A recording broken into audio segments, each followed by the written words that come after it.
One.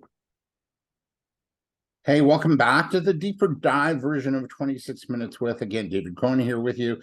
And I'm really happy with our guest today, Ted Phaeton. He's based in North Carolina. He's in the news media, weather meteorologist on TV there, and joins us from his home studio today. And we've been talking about your work with men, Ted, and we're talking about the confusion of what it is to be a man with, all the gender differences that we're hearing about and seeing in the media these days, preferences, the notion of wokeness.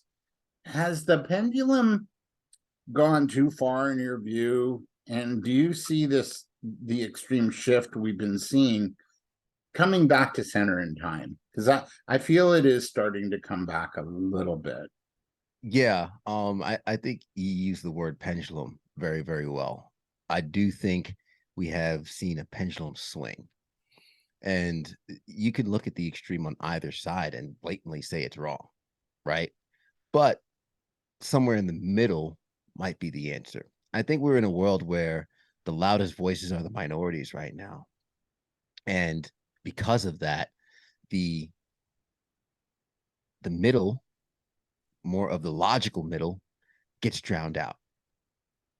So I think there's a lot of confusion because we're hearing a lot of irrational voices shouting over each other, and we're not able to look wholeheartedly and holistically at people for who they are.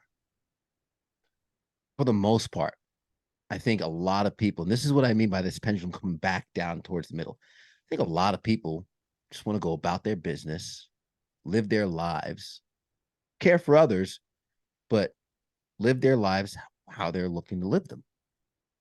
It gets violating when someone feels like they're being told and how they're supposed to live their lives, how Yes. they're supposed to approach things. I'm a grown man. Come on, I'm a grown man. I have autonomy over my surroundings. I'm respectful in public, but when I in my home or I'm in private settings, I set it up for how I would like. I don't know when that was not okay. So I think what we're seeing now is a tolerance becoming intolerance because of wanting some autonomy over one's own surroundings. And there's nothing wrong with that. I can care less what someone does with their own 24 inches around them when they're home, in their own party, in their business, even. Yeah. Because I could choose to buy or not buy. But at the end of the day, for me, the way I show up in the world for my family, my community, my friends, my job, the people that love and trust in me, I look to show up as my best self, and I can leave the noise at the door. I tend to share your view. My view is that sometimes it's too much, and it's too much is thrust on us, like you sort of alluded to. But we just really need to love and accept ourselves without all the media attention. Like nobody needs to know my personal business preferences, things like that, be it sexual or what I do with my life. That's up to me, and it's up to me and God, really. Mm-hmm. And my view is just be proud of who you are. We don't need to consistently publicize it, and especially to me when it comes to children. um you know I just think just leave the kids out of it, and let them grow up, and and Yeah. and then decide. What's your take on that? I know it could be controversial, and I Yeah, I don't think our mean it to be kids. controversial, but that's one thing I won't back down on. And then, the movie that just opened up in the US, uh, very under the radar as far as the theaters and mainstream media goes, and it's The Sound of Freedom, and it's the Ted Ballard story of Mhm. working on stopping human trafficking, or the trafficking of young kids in Latin Mhm. America. And that movie just came out, and it smashed the records, and it's not even in mainstream theaters. So what's Yeah. your take on this, sensitive issue that I talked about? Are you okay to add to it? Yeah, I think our kids are growing up too fast, man. You know, like, let our kids be kids.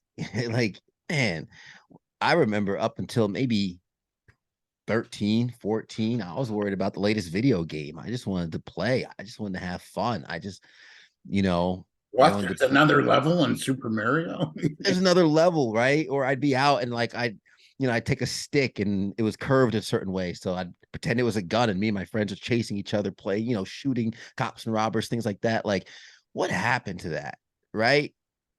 I think there's so much thrust upon our kids today where if I had to make life decisions at 10, 12, 14, 15, 16, even 17, right?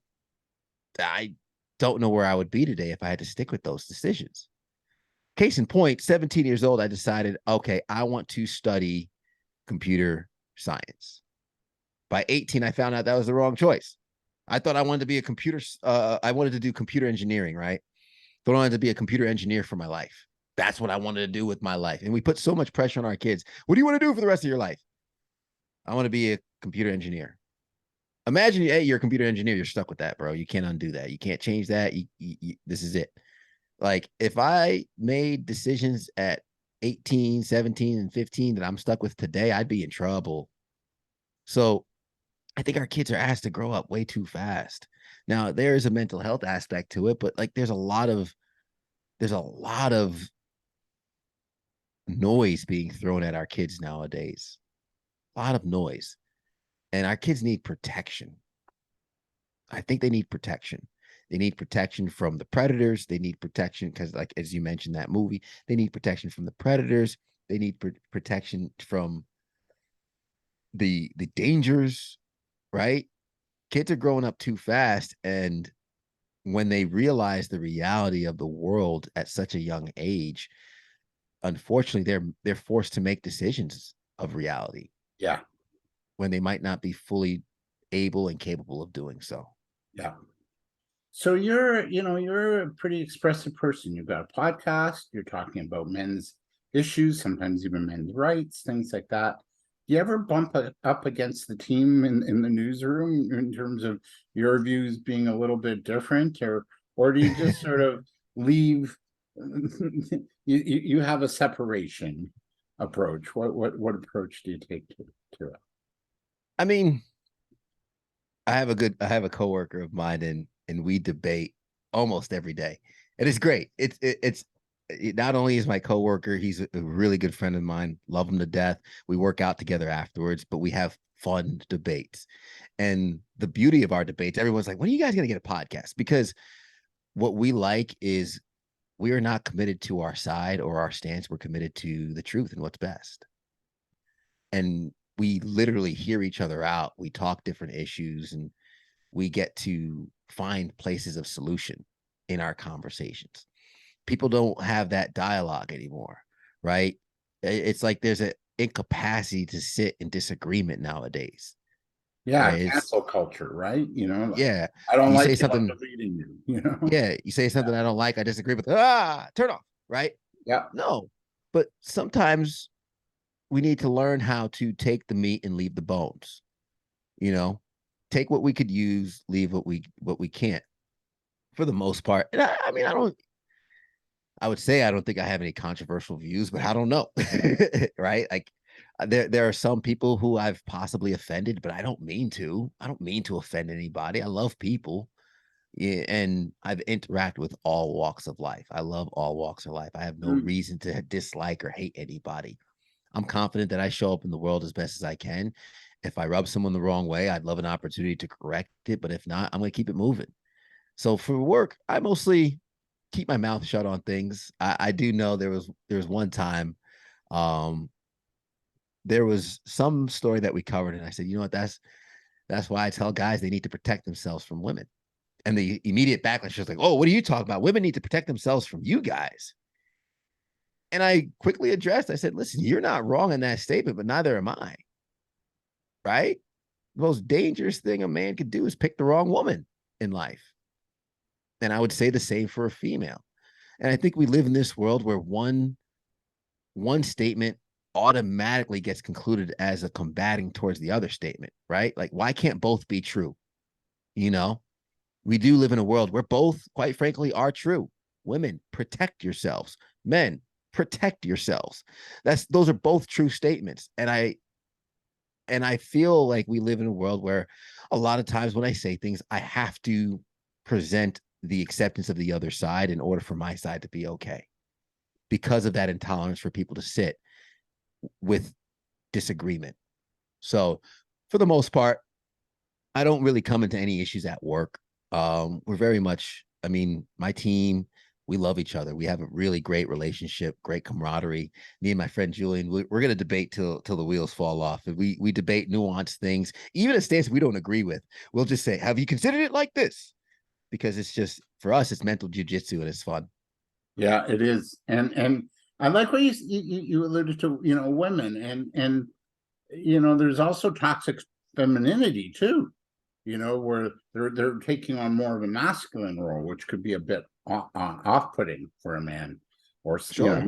um, and look at, they've got their trauma too, and they've gone through, inner child work. I was just speaking to a friend who released her book, and she talked openly about the alcoholic abuse that her father, um, you know, uh, did in the family, and her mom who couldn't handle that, and so she was sort of medicated and with pharmaceuticals, and how horrible an environment this was. So we're all bringing this stuff into our adulthood.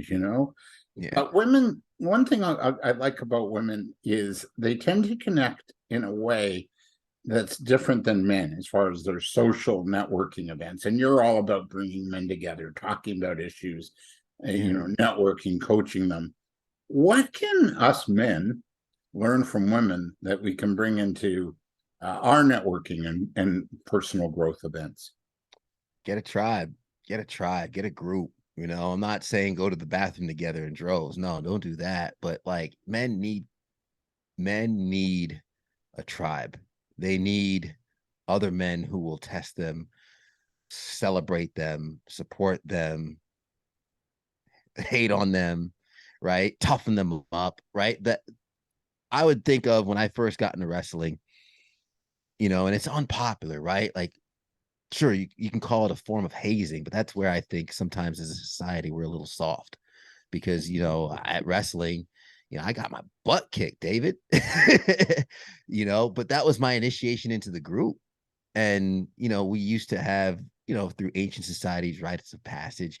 Now, I'm not condoning, like terrible hazing and dangerous, life-threatening abuse. That's not what I'm talking about. When I say Mhm. these guys beat me up, like, we're wrestling, I'm a novice wrestler, I'm in there, it's like the pit. You wrestle people who are a lot more advanced than you, they pin you, next guy gets you, and your butt's on the mat the whole time. You're exhausted, you're safe, but you're exhausted, you're in pain. I think safe pain is good for men. We need that for growth. Get a tribe, get men that's going to test you, toughen you up, right? Because I do think that's what we have been missing. We're too soft, man. We're too soft. And because of that, we do have women who are frustrated and upset because they have to take on more of that masculine role. They have to go Yeah. out and get it. They have to go. And it's to each their own. But what I've found for some of the men in my life, and even some of the women I've spoken to, even the strong, dominant, career driven women, my older sister being one of them, she Hmm. could handle a boardroom, David. But when she comes home, she still wants to let her hair down. You know, she could go out and get it. She could dominate it in the real world, making a lot of money, handling C suite executives, everything. But she still, at the end of the day, wants to feel like a woman, just like we would like to feel like a man, Yeah. right? Yeah. So I do think that our solution for us men is finding a culture, as I spoke to in our 26 minutes with David, where you said what I would recommend for men. I say, wake up, find your purpose, find your mission, go Yeah. after it, and then find the guys heading in that direction and run together. If you want to go fast, go alone. But if you want to go far, man, get yourself a team, get yourself a crew, get yourself some brothers. Because just like I mentioned, that coworker who I debate with back and forth all the time, we were in the gym today also. And my other coworker, the three of us, three guys in the gym working out. People are like, oh, are you trainers? No, we just work out consistently. Because if I'm feeling tired, the other two guys are gonna be like, no, you're not backing down, right? We have three people, so one can't influence the other. The third is always gonna outrule the other and say, hey, no, no, no, no, we're working out today, right? So we have that accountability set up so we don't get to slack and we stay sharp. Iron sharpens iron. You need to have a group of men around you. And I think women do it very, very well. They have the camaraderie, they have the resources. And that again is why I link back to my whole reason for doing this in the first place, connecting men in pursuit of their potential. Because the reason personally, I think men commit suicide 3.5 times more often than women is because they're more isolated than women. They don't have that culture. They don't have that group. They don't have that tribe. And because of that, they feel like they're in the fight alone. Yeah, we don't know how to express our emotions and deal with Mm-hmm. our pain. I think if we can learn to do that, and you're right, you're 100% right about doing it with somebody else, whether it's one person or a group of other men. Find your tribe. You look even in the Bible. I'm not going to get religious here on you, but Moses had his brother Aaron who did the talking. Moses did the Yeah. kind of the grunt work, the heavy lifting. Yeah. Everybody had, Jesus had the disciples, 12 guys, and helping him on his path. Everybody's had somebody in their life. The 12 Mm-hmm. step program is about having a buddy, right? An accountability partner. This podcast, Ted, is about leaders and those that, celebrating those that are making an impact. What do men, fathers, role models need to pass on to our youth so that they can live and thrive in this crazy world? Because I don't think you're right. I think we've really coddled our youth. Oh, be Yeah. careful, wear a helmet, wear the knee pads, or when you're biking. When I was a kid, we didn't wear a helmet. Oh, for hockey, yeah, I did. But we fell, we cracked open our bones, and Mm-hmm. you know, I think I don't know if this is controversial, but I think honor, right? Where um my dad, he's Haitian, my mom's Haitian, and they speak Creole. My family, my extended family speaks Creole. And whenever we had family gatherings, weddings, or even funerals, I remember my cousin, my dad's nephew, passed at a young age. We went to Canada, and at the funeral, David, a lot of people came out, not just because of my cousin who passed, but because they heard it was my father's nephew. mhm. And I remember, you know, women coming up to me and my mom and other people say, Petit Jaco, which is means, this is Jaco's son. And I just remember seeing the pride, my father had and, presenting his son and how the other members of the family were like, oh, like Ted. And, that honor and the respect and the love for my last name. When I married my wife, I said, I'm giving you my name. It's the most important thing to me. When we have kids, they're going to have our name, Phaeton. That means something to me. And the way I show up in the world, right, is a representation of that name. We have a very proud family. My cousins, we have our family reunion. I'm actually going next week to be with all my cousins, and we Excellent. we tote our names, right? And it's important to us. And I think when we pass that on, it's something of value and something of honor, right? I don't want to tarnish my father's name. And I take that as a responsibility that I carry on with me. I mean, I show up every day, not just because of my reputation or because of how I show up in my integrity. Even behind my head, there's a plaque that I got in the 8th grade that I got for recognition of integrity and strength of character. Right next to it is an Emmy. Right, a lot of people are hearing this, but in my office, those are the two trophies I have. My dad says, forget that Emmy. He doesn't care about that award. He cares about the integrity and strength of character award that I got in the 8th grade. He said, that's who we are. And that's how I have to show up. And that's what sticks with me. And I think if we pass it on to our kids, if we pass it on to our young men, we have a little bit of a better world coming in our way. Yeah, I agree. Well, I'm almost done. Yeah. Where does spirituality play into the work you're doing with men? And even, Yeah. as a broadcaster too. I mean, I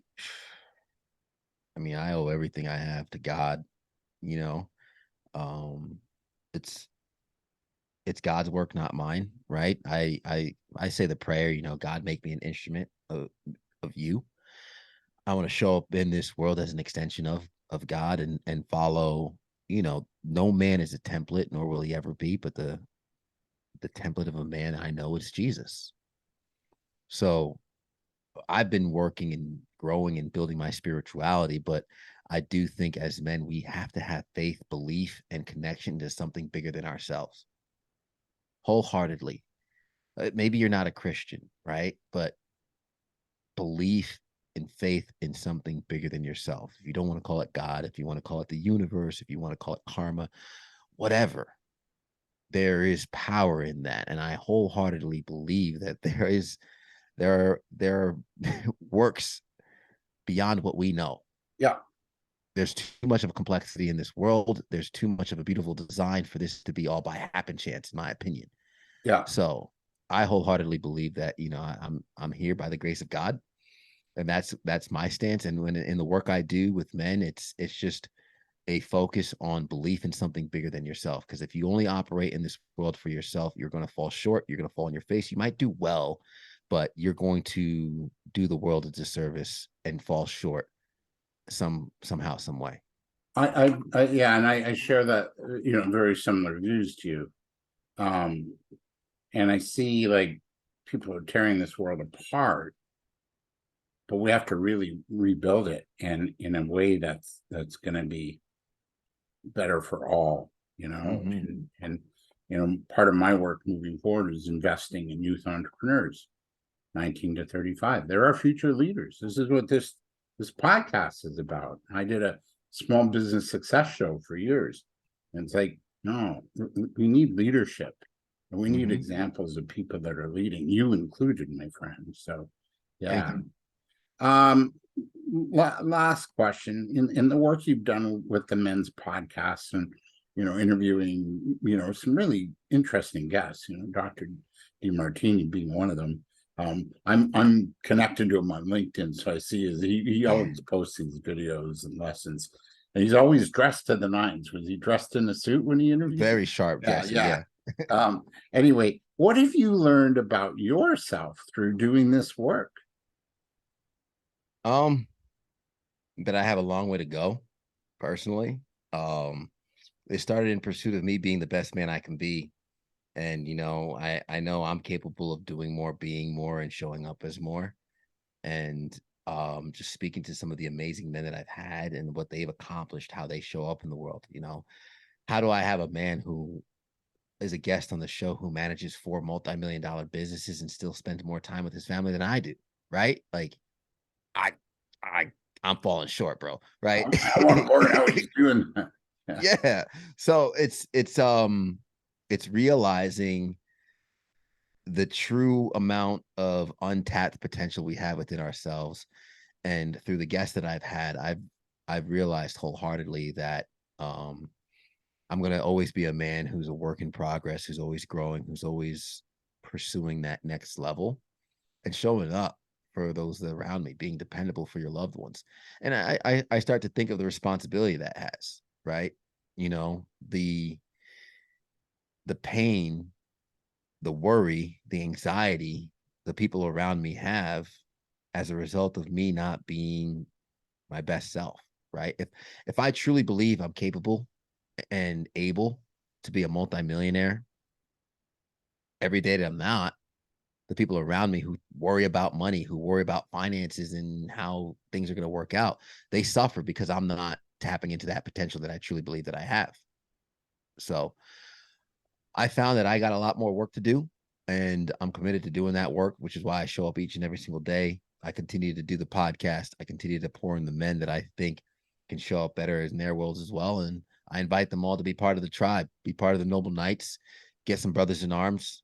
And there's a crack in the armor. I'm wearing the hat for anyone that's just listening. There's a crack in the armor because I always mention we as men walk through life with a clean suit of armor, but a clean suit of armor has never been in battle. And if I'm going through this battle of life and I'm looking for mentors and someone to help me, I don't want the guy with a clean suit of armor. I want the guy that looks battered up, cracked armor, vulnerabilities anywhere, everywhere, but is still standing because they've been in the fight and they've made it out alive. So that's why with the Noble Knights, we show cracked armor because we're not going to go through this life unscathed. Our vulnerabilities is what shows our strength. It shows that we've been in this battle of life and we've made it to the other side. Our test is our testimony. Without any trials and tribulations, we don't have the success story. No rain, no rainbows. Wow. That's a beautiful way to end. Ted, I really want to thank you for this today. We met on a men's group call a couple of weeks ago, and I asked you, I don't know, something about you that just showed up. And you weren't on, we didn't have a lot of engagement. We were on a group call, but you said yes right away. So keep saying yes, because you are making a difference. And yeah, I really appreciate this. Yeah, David, it's been my pleasure. I appreciate the time and the opportunity. Yeah, what a joy. I'm so happy you agreed to be our guest. Again, for those, listening to the Deeper Dive, where do we connect with you? Yeah, so themodernmanpodcast.com. You'll have all the links there, and on Instagram at The Modern Man Podcast, and Threads now is a thing. So on Threads at The Modern Man Podcast. All right. Excellent.